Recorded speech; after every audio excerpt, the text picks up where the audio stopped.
Bonjour, bonjour et bienvenue dans une nouvelle vidéo sur Learn to French. Je m'appelle Eden et j'enseigne le français. Hello and welcome to another video on Learn to French. So if you are new here, my name is Eden and I teach French.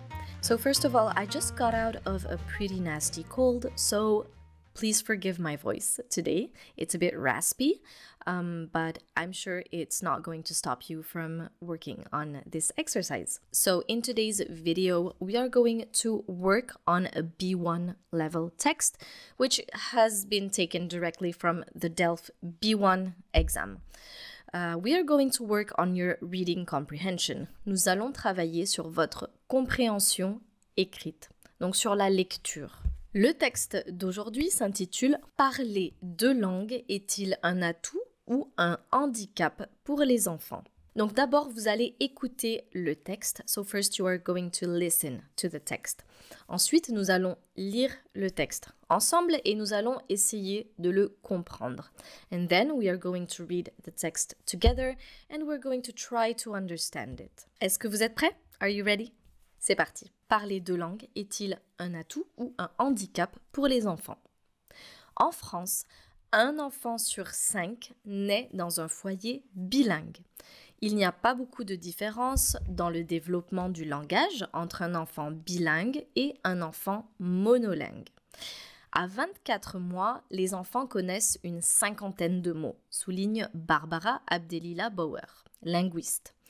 Pour les enfants bilingues, ces mots sont partagés entre les deux langues. Cette situation pourrait laisser croire qu'il y a un retard dans l'apprentissage d'une des deux langues. Mais quand on étudie le vocabulaire des enfants bilingues et monolingues à 3 ans, on trouve le même nombre de mots en moyenne. Chaque famille a sa propre expérience du bilinguisme. Ainsi, Johanna, qui est irlandaise et vit à Nantes, témoigne. En France, si je parle anglais à mon fils Mathias, il me répond plutôt en français. Ce n'est qu'en Irlande, là où vit ma famille, et au bout de quelques semaines, qu'il fait des phrases en anglais. Lorsqu'il m'arrive de me fâcher contre mon fils, j'utilise spontanément ma langue maternelle. Je regrette tout de suite après car j'ai peur qu'il associe la langue anglaise à quelque chose de désagréable. Ibsen est danois. Pour lui, parler sa langue maternelle avec ses filles, c'est surtout transmettre quelque chose de la culture danoise. Je leur apprends des chansons en danois et elles regardent aussi des dessins animés en danois. Mais dans leur vie quotidienne, comme à l'école ou avec leurs copains, c'est clair, c'est le français qui l'emporte. Ce n'est vraiment pas simple de transmettre sa langue lorsqu'on n'est pas dans son pays d'origine. Barbara Abdelila Bauer évoque un autre point.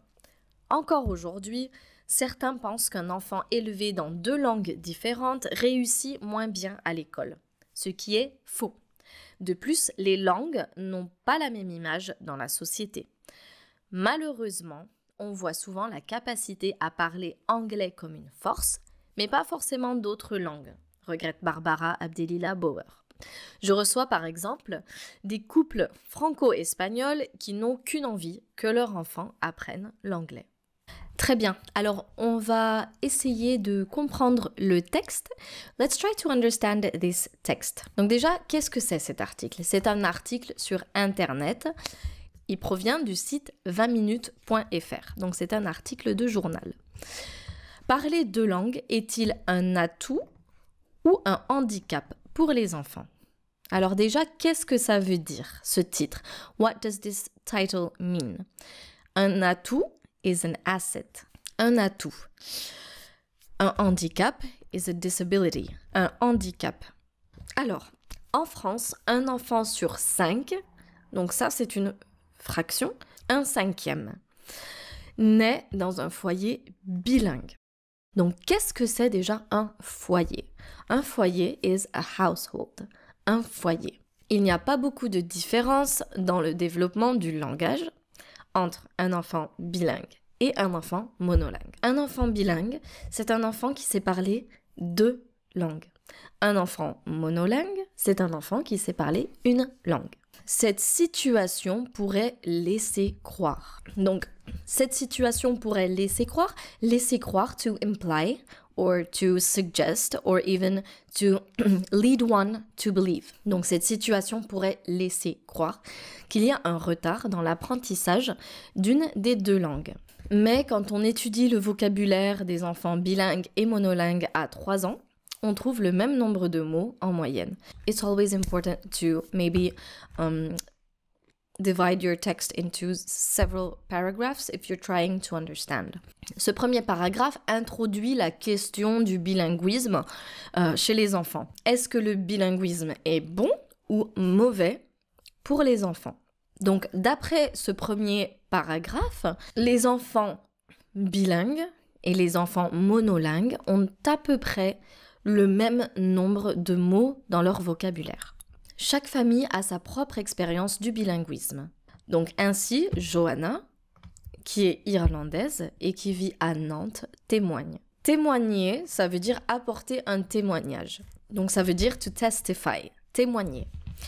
En France, si je parle anglais à mon fils, Mathias, il me répond plutôt en français. Ce n'est qu'en Irlande, it's only in Ireland, ce n'est qu'en Irlande, là où vit ma famille, et au bout de quelques semaines, after a few weeks, au bout de quelques semaines, after a few weeks, qu'il fait des phrases en anglais. Lorsqu'il m'arrive de me fâcher, se fâcher contre quelqu'un, se fâcher contre son fils, ça veut dire être en colère, être énervé. Se fâcher contre son fils. Donc lorsqu'il m'arrive de me fâcher contre mon fils, j'utilise spontanément ma langue maternelle. Je regrette tout de suite après car j'ai peur qu'il associe la langue anglaise à quelque chose de désagréable. Donc ici, Johanna explique que son fils répond plutôt en français, parle plutôt français à sa maman quand il est en France. Et elle explique que c'est une fois qu'ils sont en Irlande, que son fils va parler anglais, au bout de quelques semaines. Le problème de Johanna, qu'est-ce que c'est? Eh bien, c'est quand elle s'énerve, quand elle se fâche contre son fils, elle a tendance à parler anglais.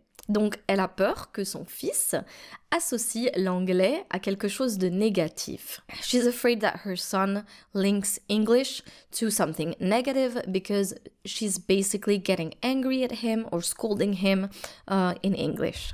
Ibsen est danois. Donc, danois, qu'est-ce que ça veut dire? Danois from Denmark. Pour lui, parler sa langue maternelle avec ses filles, c'est surtout transmettre quelque chose de la culture danoise. Donc, je leur apprends des chansons en danois. Apprendre quelque chose à quelqu'un, to teach something to someone, apprendre à. Nous allons donc utiliser ici un pronom COI, un pronom complément d'objet indirect. Apprendre à quelqu'un, je lui apprends, je leur apprends. Des dessins animés, cartoons, des dessins animés. Dans leur vie quotidienne, comme à l'école ou avec leurs copains, c'est clair, c'est le français qui l'emporte. French is winning. Emporter, qui l'emporte. Ce paragraphe n'était pas très compliqué à comprendre. So this paragraph was not that difficult to understand. But once again, I encourage you to take the most important information of this paragraph. Barbara Abdelila Bauer évoque un autre point. Évoquer, to mention, évoquer un autre point. Certains pensent qu'un enfant élevé, raised, dans 2 langues différentes, réussit moins bien à l'école. Qu'est-ce que ça veut dire? Certaines personnes pensent qu'élever un enfant avec 2 langues différentes amène cet enfant à moins bien réussir à l'école. So, some people still think that if you are raising your child with 2 different languages, they might be having difficulties at school. Ce qui est faux, which is false. De plus, les langues n'ont pas la même image dans la société. Some languages don't have the same image in society. On voit souvent la capacité à parler anglais comme une force. Some see the ability to speak English as a strength, but not really with other languages.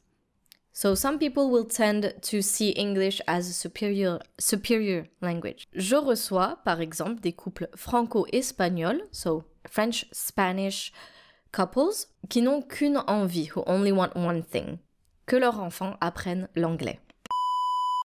Alors pour vous, est-ce que parler 2 langues, c'est un atout ou un handicap pour les enfants? D'après ce que vous venez de lire, according to what you've just read, what is it for you? Is it more of an asset or is it more of a disability? Feel free to leave your thoughts in the comments down below. En attendant, j'espère que cette vidéo vous a plu. If you want to support this channel, a free way to do so is to like this video and subscribe to Learn to French. Merci beaucoup et à très bientôt pour une nouvelle vidéo. Au revoir!